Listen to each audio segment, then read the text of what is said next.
Please welcome back Jennifer Weiner to the Free Library of Philadelphia.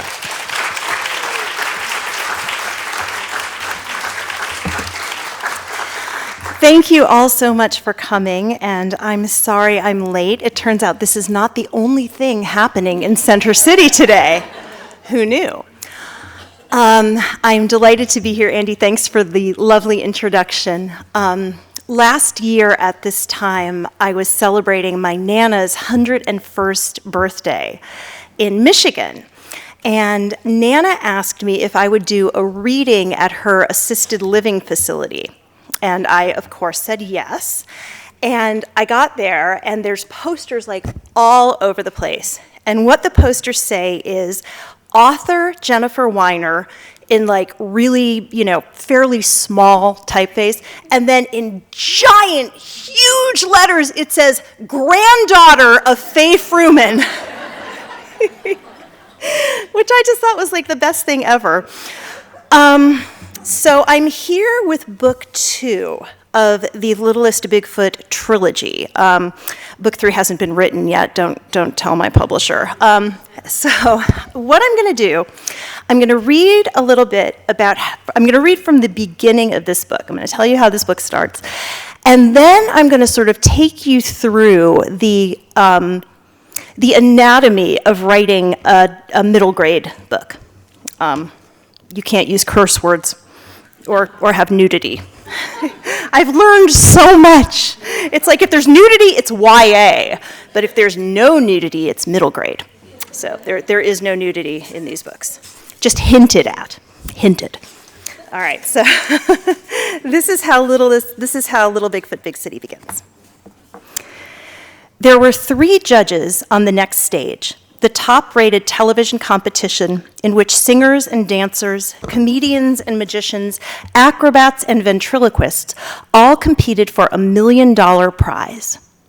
At 9 o'clock on a Saturday night in New York City, the head judge, whose name was Benjamin Burton, was standing on stage. Benjamin Burton was 6.5 feet tall, with long legs and a thick head of glossy black hair. A mustache and neatly trimmed beard covered his face from lips to neck. Dark sunglasses concealed his eyes. There was something faintly menacing about his posture, about the way he moved, and even more the way he held still, with his head perfectly motionless, his body angled like a knife, posed like a wolf ready to spring at its prey. A girl who played the accordion and sang country songs stood to his left. A break-dancing boy was at his right. Above them were nets filled with barrels of silver and gold confetti, and in front of them was a crowd of 5,000 people, all of them breathlessly waiting for the winner's name to be announced. "Devon," said Benjamin, indicating the little girl. "Jaden," he said, and gave the boy's shoulder a squeeze. "Both of you have performed brilliantly tonight, but only one of you can go on to the next stage." The girl looked up at him hopefully. The boy stared straight ahead like he was too terrified to move. Benjamin Burton waited, his body coiled and still, looking at the audience, examining each face, like a man looking for lost treasure, like he had all the time in the world.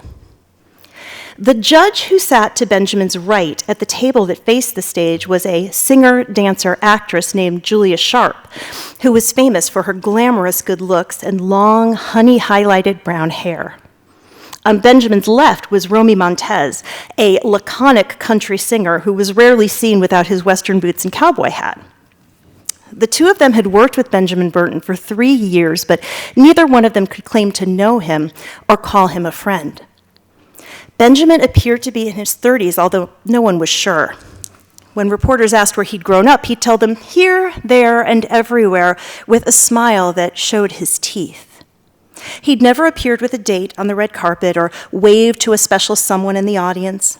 He kept an apartment in New York and a house on the edge of a cliff high in the Hollywood Hills. At night, when the show was done taping, he'd go home alone, lock the door behind him, and stay there until he was needed, at the set or on the road. Every afternoon, in every city, the next stage held auditions, Benjamin would prowl the waiting hopefuls with a clipboard in his hand. As he moved swiftly down the crowd, slipping onto escalators or cutting through the crush of bodies jammed into hotel conference rooms, his gaze would touch on every face. He paced and scribbled and stared. Sometimes for so long he'd make someone uncomfortable, but he seemed to be able to sense the instant when his presence would become noticeable, and he'd move on, sometimes walking so swiftly that puzzled mothers would end up staring at the space where he'd been, then wonder if he'd been there at all.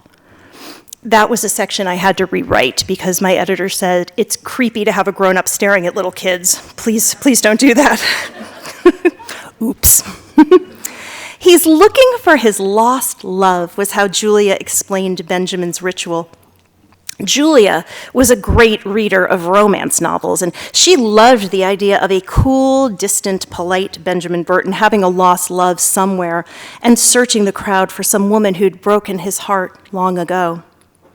Romy did not agree, even though he'd nod and smile when Julia unfurled her theories. He'd seen the set of Benjamin's jaw, the way he stood with his shoulders rolled back and his hands curled into fists at his sides. He kept quiet when Julia talked, but Romy didn't think that Benjamin Burton was looking for lost love at all. He thought that his fellow judge was instead scanning the crowd in every city they visited for someone who'd hurt him, who'd stolen something he'd treasured, someone who'd done him wrong. And when Benjamin Burton found that person, Romy Montez knew for sure that he didn't want to be anywhere near what happened next. So, dun dun dun. Do any kids have any idea what TV show that I might be talking about in real life? Do you know TV shows where like people compete and they sing and they dance and they contort themselves into various shapes? Yes. Yes. You up front, right there. Yell it out. Yell out something. Dancing with the Stars, yes. Or America's Got Talent, or American Idol. There's lots and lots of shows where even little kids sort of perform and do things. So I was thinking about a show like that. So, Benjamin Burton is actually not one of the main characters in the first two books. He does become quite important at the very end of book 2, but he's not a major player thus far. So, of the kids out there, who loves to read? Raise your hand if you love to read. Do any of you want to grow up and be writers? Do any of you ever think, yes? I have an aspiring writer in the front row. Okay, so this is kind of the story of becoming a writer with special emphasis on children's books. Okay, so that's the cover of Little Bigfoot, Big City. And that's me. It was the bicentennial thing, so I was 6. And I loved to read too. And that picture was my first grade class picture, and my teacher's name was Mrs. Palin. No relation. And Mrs. Palin used to let me stay inside instead of going out for recess, where the other kids would tease me and stuff me in lockers and stuff like that. And she'd give me big stacks of blank paper, and I would write stories. And I remember I wrote one story about a balloon that like floated across the country and everything it saw. And I would read and I would write. And Mrs. Palin would say, you know, you're kind of good at this. You should keep going. You should keep doing it. So the most important part about being a writer is being a reader. So I read books like A Tree Grows in Brooklyn. Any of you guys read that yet? Yes. It's like, so good, so good. And A Wrinkle in Time, which they're turning into a movie right now, and The Phantom Toll Booth. And I loved stories about kids going on adventures, kids who would, you know, end up in some strange place and they'd save the world or they'd save their family and they'd come home like Max in Where the Wild Things Are and their supper would still be warm.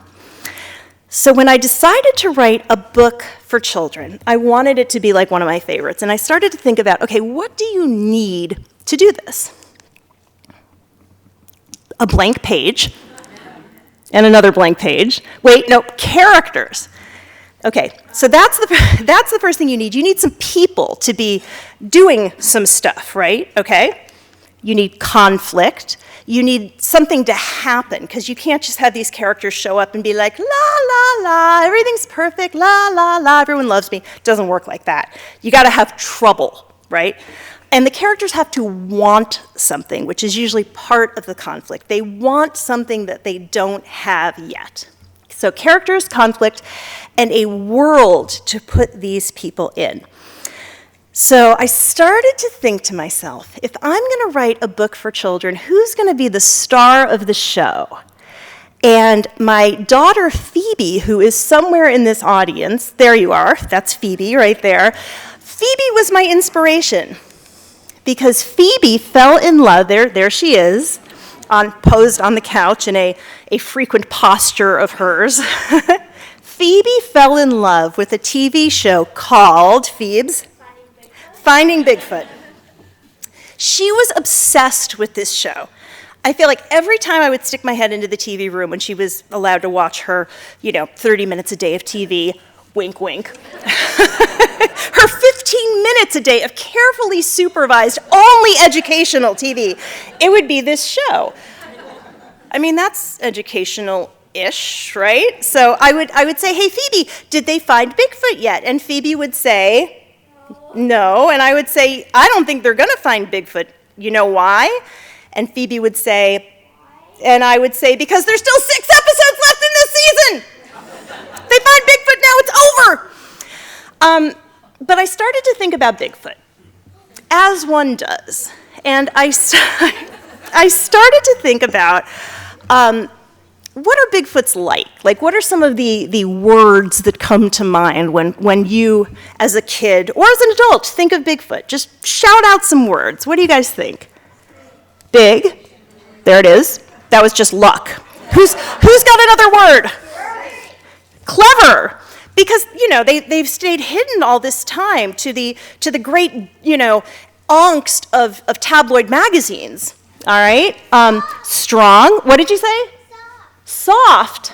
Does that guy look soft? I don't know. Do you think he conditions his fur in the wild? But I do have hairy, so that was close, all right? And dangerous, maybe. And afraid, because when they see people, they run, right? And shy. All right, so I started to think about, what did I want my Bigfoot to be like if I was inventing this world and inventing these people? And I started to think about not a big Bigfoot, but a little Bigfoot. And not a Bigfoot who was shy and afraid of people, but a Bigfoot who, much like Ariel in The Little Mermaid, wants nothing more than to be, Phoebe, part of that world. Very nice. You even sang it. I'm super impressed. All right, so this is a little bit I'm going to read about Millie. On a warm September night, a girl named Millie Maximus, wearing her favorite blue dress, climbed to the sturdiest branch of the lookout tree and hid herself in its shadows. It was late. The rest of the littlies were tucked up in bed, but Millie was too excited to fall asleep, even if she'd wanted to.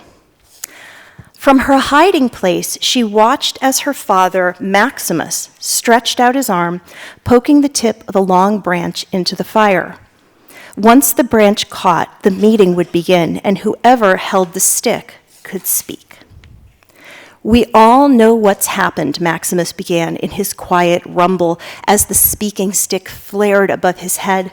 The no-furs have built 12 new buildings, and this morning there was a welcome new learners sign hanging from 2 trees. So the no-furs, by the way, are what the Bigfoots call humans. We're the no-furs because we have no fur. A school, whispered Alia. A school means children. Children are curious. They will be having canoes or those yak boats. Kayaks, thought Millie, and rolled her eyes. They'll dare each other to come across the lake, or they'll hear us or see us, and they'll find us. Alia began twisting her hands in her apron. Millie, meanwhile, was so giddy with delight, it was all she could do from dancing on her branch. A school! Maybe there would be no fur girls her age. Maybe someday she could find some sort of disguise or even a potion to make her fur disappear. She'd figure it out, and she'd make her way across the lake in a canoe or a kayak. She'd pretend to be a lost camper who'd wandered away from her parents, and she'd meet a girl and make up a friend, and the girl would hear Millie sing and say, "You are totally amazing." Amazing was the highest praise a Yare could get. The Bigfoot called themselves the Yare. And take Millie to the principal, who would know a producer as opposed to an amateur one, and then Millie would be where she'd always wanted to be, standing on a stage in a shimmery, silvery dress, holding a microphone, singing, while people listened to her, entranced. So that's Millie. So what words would you guys use to describe Millie? Yep. What do you think? Just shout out a word. Tiny. Let's see. Oh, winner. All right, what else? Yep. What do you think? Curious. Well, we got shy, determined, talented. Oh, no curious, but I think you're right. I think Millie is curious. And she's talented. She loves to sing, and she has a beautiful voice. And she knows about this television show. And she wants to be on this show, and she wants to win. And one of the things that I had to think about would be like, do you think Bigfoots would watch TV? Like, would they have cable, do you think? And would they be online, and would they have like Amazon Prime delivery, and like how would they do it? So, like would they have an Etsy shop where they like sold stuff they made in the forest that was organic? I decided they would. So, okay, so there's Millie. So we've got our character, and we've got sort of the thing that she wants and doesn't have, which is she wants to be famous and she wants to be a star. Okay, so then next we have Alice. And I figured if we're going to have a Bigfoot girl, we should probably have a human girl. And in every book I write, critics have noted, there's a character who kind of resembles me a little bit, tiny little bit. So I'm going to read to you about Alice, who is my human girl. Alice had started her education at the Atwater School on New York City's Upper East Side, where her mother had gone. At Atwater, the girls wore blue and white plaid jumpers, white shirts, blue knee socks, and brown shoes, and they sat in spindly antique wooden chairs in small, high-ceilinged classrooms with polished hardwood floors. In her first week of kindergarten at the Atwater School, Alice broke 2 chairs, tore 3 uniforms, and wandered away from her class during a trip to the American Museum of Natural History. Perhaps she's more of a hands-on learner, said Miss Merriweather, the educational consultant her parents hired after that disaster. So first grade was at the Barton Academy in a downtown New York City neighborhood, where the classrooms were painted bright colors and full of bean bags and pets, where the kids had recess 3 times a day and learned to knit and cook in addition to read and write. Alice distinctly remembered the squish and the squeal when she sat on the class guinea pig. The following week, she accidentally freed the class turtle, and the week after that, she impaled her teacher on a knitting needle. A different language, Miss Merriweather suggested brightly. By then, Felicia, Alice's mother, had worry lines in the skin at the corner of her eyes, and her father had gray strands at the temples of his black hair. 3rd grade was in Brooklyn at an alternative school for gifted students. 4th grade was boarding school. 5th grade, alternative learning center. By the start of 7th grade, Alice had attended 6 different schools and had failed to make a single friend at any one of them. At home, Alice would lie in her bed and try to figure out what it was about her that other kids didn't like. She knew she looked different, but that couldn't be the entire answer. Alice wore the same kinds of clothes, even the same uniform as the rest of the girls. She arranged the mane, which is her wild curly hair, as best she could, to imitate their hairstyles and feigned interest in the books and the boy bands that they liked, forcing herself to sit still and listen to their chatter even when her body ached to move. Still, there was something about her that made them reject her almost as soon as they'd met her. Alice had examined every bit of herself from her toenails to the top of her head, trying to pinpoint the difference between herself and other girls. She'd never been able to find it, but she knew that it was there. She knew every time a new group of girls looked at her, and then, sometimes before she'd even said hello, they'd turn away, giggling and whispering. So poor Alice, right? What are some words that you guys would use to describe poor Alice? Yep, just yell. What do you got? How about awkward? Big. Different. Clumsy. Different. Outsider. Right. Yep, there it is. So we've got a little Bigfoot who wants to be human. We've got a human who just wants a friend, okay? And into this mix, we are going to add a boy, okay? Something else I learned about writing for middle grade is that girls will read books with boy lead characters, but boys sometimes will shy away from the notion of a girl at the center of the story. So I threw in a boy, okay? So I'm gonna read about Jeremy, who is the last of our three leads. Who's next?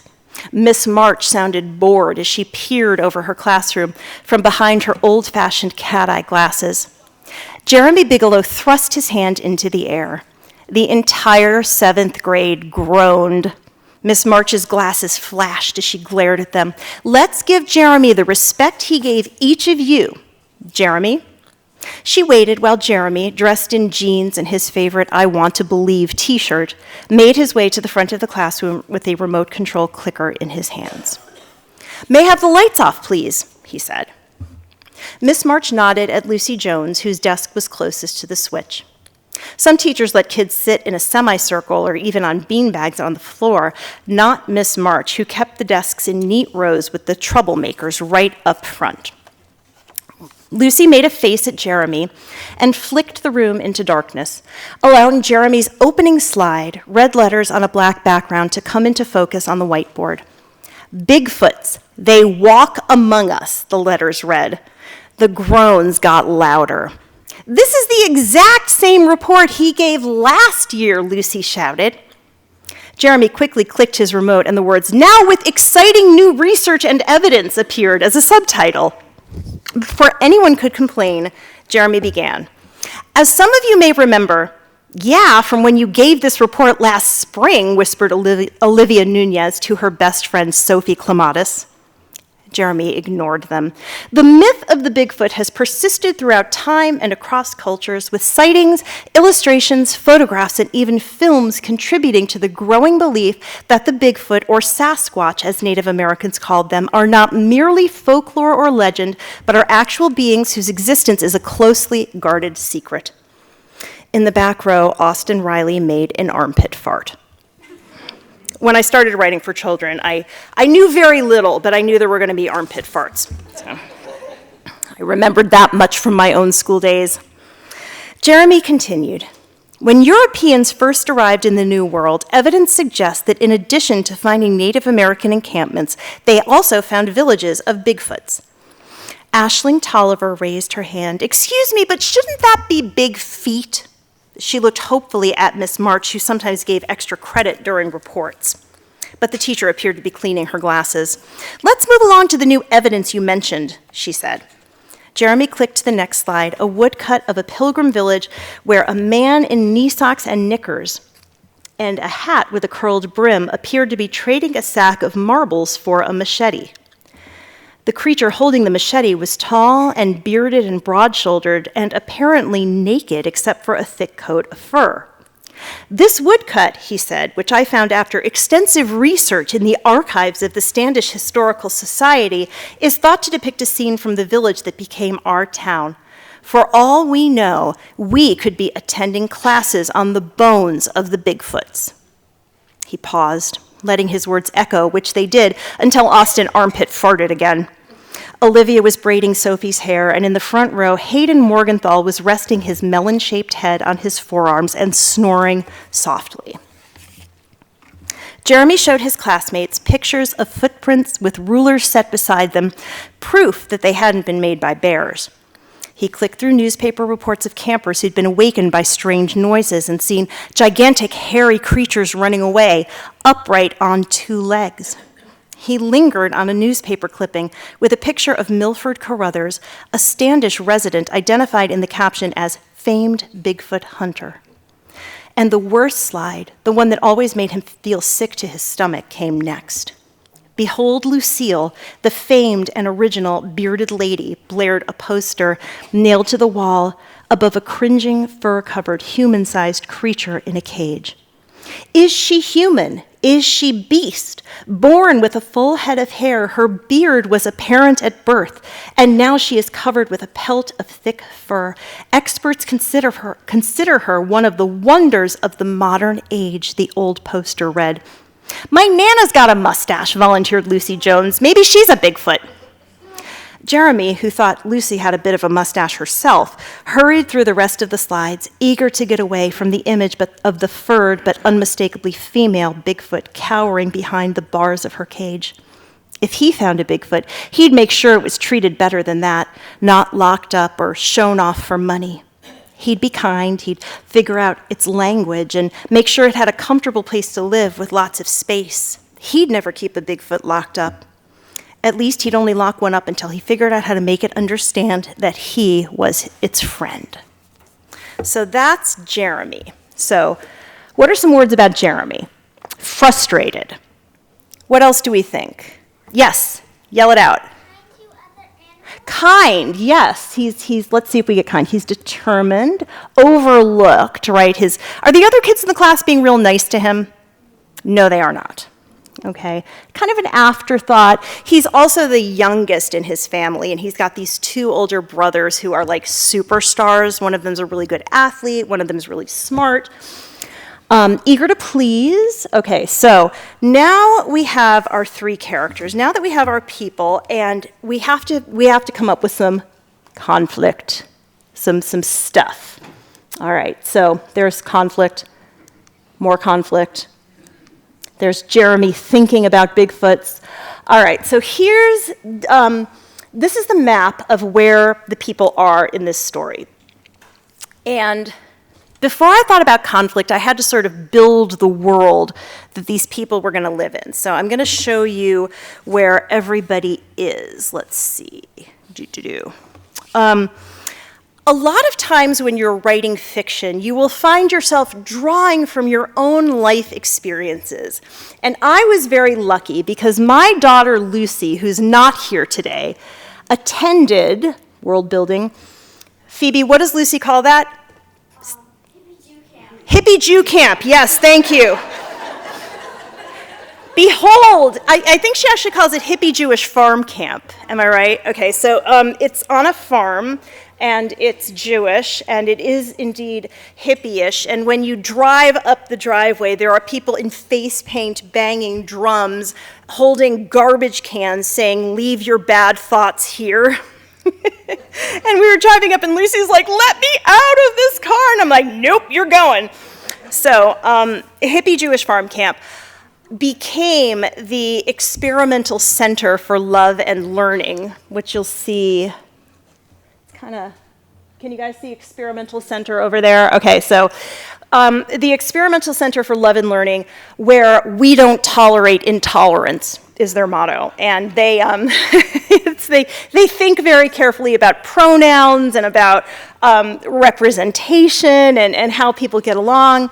All right, so there's the new school. That's the one that Maximus was talking about when he was talking to the rest of the tribe. There's the Yare village, okay? That's Millie's lookout tree. You can see it over there. And they're kind of in the middle. That's Standish Town. That's where Jeremy lives, okay? So now we've got our people. And like I said, I had to think about how the Bigfoots were going to exist in the world, and where would they live, what would they do for money, how would they interact with humanity. So lots of questions to answer. And I sort of imagined they would live kind of like, that's the Swiss Family Robinson village for people who are my age and can remember, but I sort of imagined it being like this Rube Goldberg kind of thing where like if you heard people coming, you would just pull a couple ropes and the entire thing would get hidden. You know, it would just disappear. So I sort of created a world like that. And, you know, there's Jeremy's world. It's sort of a standard classroom. And that's sort of how I imagined Alice and Millie seeing each other for the first time. So if you're a Bigfoot kid, when do you think would be the only time it would be safe for you to go out in the world? And I'll give you a hint. It's happening really soon. When would it be? When could little Bigfoots go out? Anybody want to guess? Halloween, right, exactly. Everybody thinks they're Ewoks. So Millie runs away from home. Has anybody ever run away from home? Anybody ever been so angry that you just packed your bags and right? Okay, so what happened? Tell me what happened. So more than running away, you kind of you ran your parents in. Yes. I like that. So Millie wants to see the finale of this show, and her parents won't let her. And she gets so frustrated that she decides she's going to swim across the lake to where the school is and find a television set. Sadly, Millie is not a very strong swimmer. So she gets about halfway across the lake and realizes that it's too far to go back, it's too far to get to the other side, and she's splashing around and she's worried she's drowning, and Alice pulls her out of the water. And Millie has been told her whole life, avoid humans. Stay away from them, don't let them see you, don't let them touch you, don't let them catch you. And if they do, you're supposed to give them one line. Do you remember what the line was, Phoebes? I don't know if you do. It's, I have a skin condition.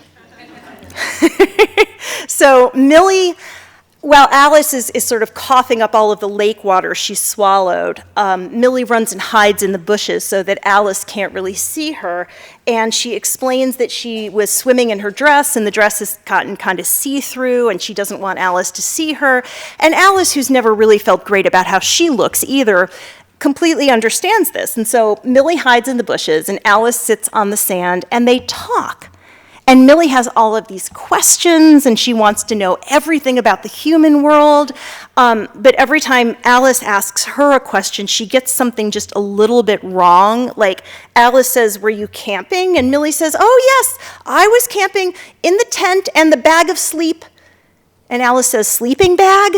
And she says, "Yeah, sleeping bag, that's right." And she says, "My parents, Ross and Rachel, were there, and they were taking really good care of me, but then their monkey, Marcel, ran away, and I was chasing the monkey," because the only TV show she's seen is Friends, other than The Next Stage. So Alice and Millie become friends, and they go trick-or-treating together, and they're having this wonderful friendship, which for Alice is so special because it's the first friend she's ever had in her entire life, except Jeremy is trying to hunt down the Bigfoots. He wants to capture one and show the world that they're real so that he can... Okay, well, let me back up. Okay, so Millie wants to be famous. She wants to go to New York City. She wants to see the skyscrapers. She wants to win the show, okay? Jeremy wants to expose a Bigfoot. He wants to find out what makes them different from humans, and he wants to be the star of a ticker tape parade. And Alice just wants a friend. That's all that she wants. And so at the end of The Littlest Bigfoot, Alice and Millie are fast friends, except through some actions of Jeremy's, Alice discovers that she's not entirely human, okay? So in Little Bigfoot, Big City, Alice just wants to find out who she really is, and Millie just wants to win this singing contest, and Jeremy just wants to finally, once and for all, show that Bigfoots are real and be famous and more important than his brothers. So what happens? You will have to read the book to find out.